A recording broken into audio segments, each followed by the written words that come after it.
All right.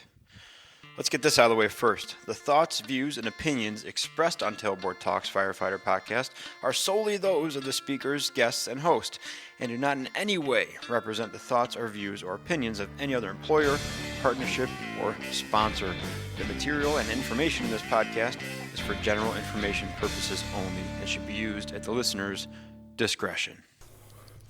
What's up, everybody? Chris here from 4th Shift Firefighter here in the garage again for the Tailboard Talks Firefighter podcast. Just finished my 14-ish for the day. Feels good, man. I haven't worked out this consistently in probably months.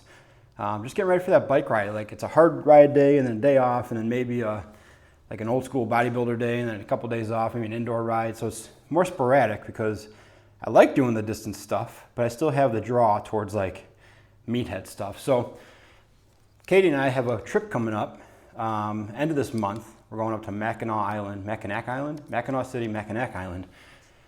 And this is something we did 2 years ago where we're like, okay, 2 weeks from now we have a trip.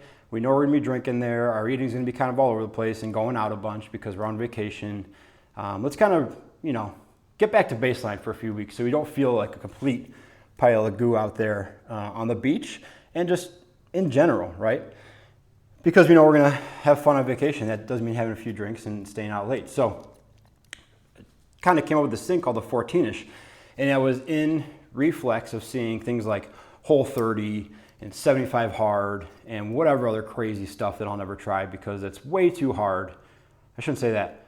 The actual program isn't that hard, but the structure of it and the consistency of it with as much stuff as you have to do and how restricted it is very hard for me. I just don't care. I mean, it's why I'm bad at board games and video games. I don't learn the strategy. I just don't care. It doesn't make sense to my brain. So I thought, what's a more realistic approach to this thing? What can I do? What can we do in 2 weeks?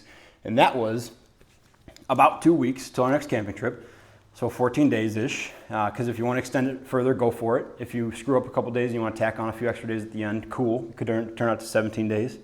And not too difficult. Because I'm not looking to make major changes. I'm looking to get back to the habits and the routines that I liked doing in the first place that were beneficial. So it's not like all this new stuff. It's basically things that you fell off of doing or you're like semi-committed to, but you know there's a good benefit to it. And then you just make a conscious effort to do those things for 14 days. So it's pick 2 or 3 things, do them for 14 days, nothing difficult, no high barriers of entry. You don't have to buy anything, no equipment you need to purchase. You don't even need to follow the template if you don't want to. It's your rules, man. But for this one, we're doing no drinking during the week because we might just have a drink or two on the weekends. And then I'm doing 100 squats and 50 push-ups every day. So no booze during the week, and then a little bit of exercise every single day.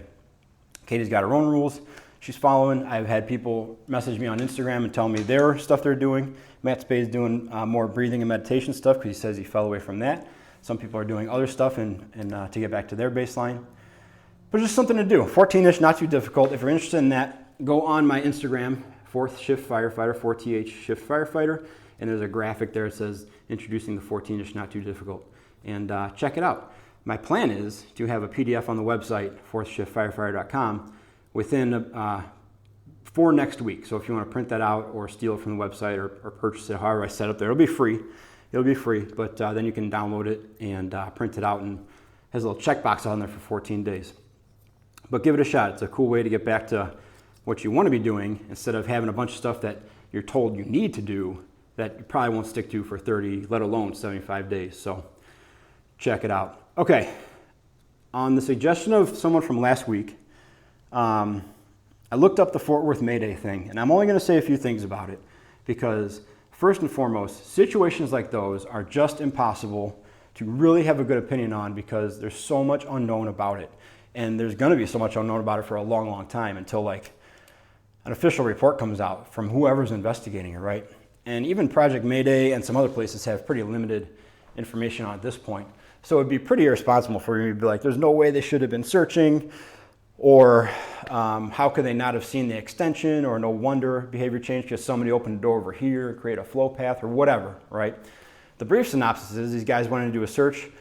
The situation deteriorated. They had to bail. They both went to the hospital. I think 3 of them got injured. Second and third degree burns over a large area of this guy's body. not great. But how do we get there, right? And it made me think like, well, what things can we get from that in a general standpoint that we can all apply, regardless of what situation we're going into, right? Because terminology is going to be different. They said there was a conversion above a carport with occupancy in there. They didn't say if there's reports of victims trapped. They didn't say that everybody was out. They didn't say if they established an IRIC or went in without it. They didn't say if a lot of details. So what can we do? And I tried to hash out a little bit of a saying, which I put on my Instagram stories this morning, that there's 3 levels, basically, when you show up to a scene, if you're the first in officer. So it's going to get a little textbooky here, but not really. There's the strategic, the tactical, and the task, okay? And this is something that is beginning to be taught through my department from our battalion chief, but it's something that we've known kind of going through the promotional center testing process for a long time. This is one of like the paragraphs you put out there, the pre-recorded things that you play back for the assessors. Strategic, tactical, and task, okay? And it goes from very wide scope down to extremely small scope, depending on what level you're in. Strategic being like, what are we doing, offensive, defensive? What's the general branch we're going down, right? And then tactical is where we get into like the reccio stuff, rescue, extension, ventilation, stuff like that. So you decide like, what thing are we going to be doing on scene as a priority? And then task level is the street, baby, like hands-on, not only what door are we forcing, but what tools you're bringing and how you're positioning the forks in the door. Task level, very nitty-gritty stuff. And whenever situations like this Mayday come up, it's very easy for people to get on Reddit and get on social media and put broad brush things out there. We're here to save people no matter what the cost. We know the job is inherently dangerous. That's what you signed up for. I'm an aggressive firefighter. I'm always going interior. I'm on a truck company. We're making the roof every time. There's no reason to go hit hard from the yard. Transitional attack is a false thing. There's all these broad statements out there that show someone's attitude or mindset towards a fireground, right? Where I think that becomes an issue is that's a good, aggressive, hard-charging, smoke-eating mindset for the task level. I want that intensity on the task level, okay? I don't need necessarily that intensity on the strategic and tactical level. At those 2 levels, I need more thinking. I need you to slow down, take inventory, be measured, be very deliberate, choose wisely, right? Consider a lot of different stuff. A lot of that is slowing down. That was advice that I was given when I got promoted, was slow down. You always have more time than you think. And the way I've now told people that, if they have any sort of athletic background, is like when you're making a play, and in your mind the alarm bells are going off, and you got to get rid of the puck, or you got to throw the ball, or you got to make a play. And then you go back and watch film, you're like, oh, I had so much more time than I thought. Like there was no reason I had to rush that so much. I could have picked my head up, taken a look, and made a good pass instead of just rimming it around, right? I could have done da-da instead of just hurrying through it because I thought I didn't have enough time. Slow down. You have more time than you think. That time that you take to slow down and make a good decision will be made up for on the tactical level, on the task level, I should say that.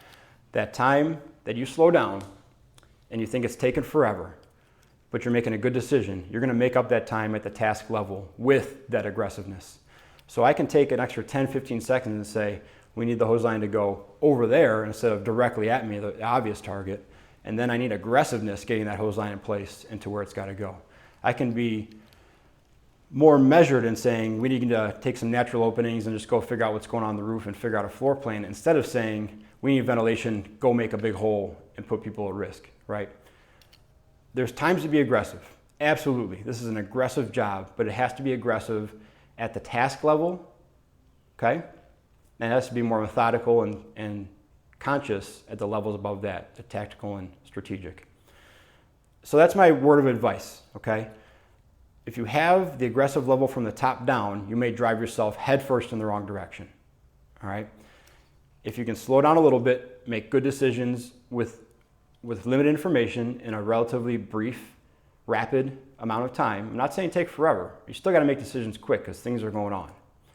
But if you can slow down and make those good decisions up front and then set the dogs free at the task level with super duper aggressive workers below you or on your scene or that your company you're part of now, that is going to result in a much better operation, in my opinion.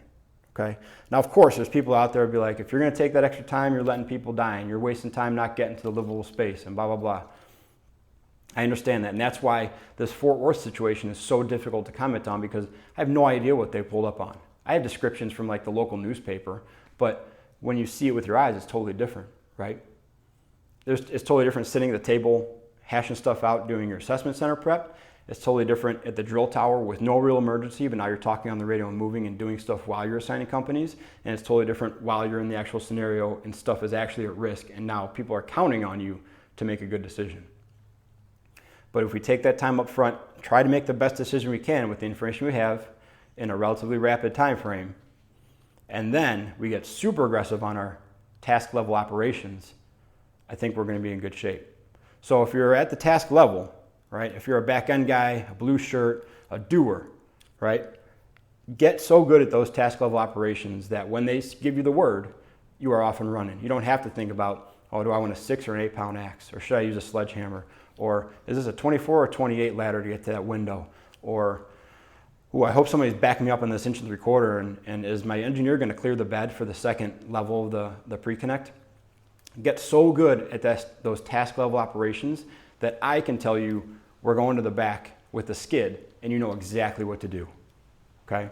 Because that's not the time I want to teach you how to pull the skid and how to lay it out effectively to get the connection at the door, all right? If you're above that, and of course you're still in that task level, right? Lieutenant, captain, you're still in that task level, but now you're making more decisions. I understand I've only been a lieutenant for a number of years. I get it. But the advice that's been given to me by all the smart people that I trust and were my mentors and who I would follow into buildings was slow down. Slow down, make a good decision with the information you have quickly as possible, and then set the dogs loose, man. Go get it, okay?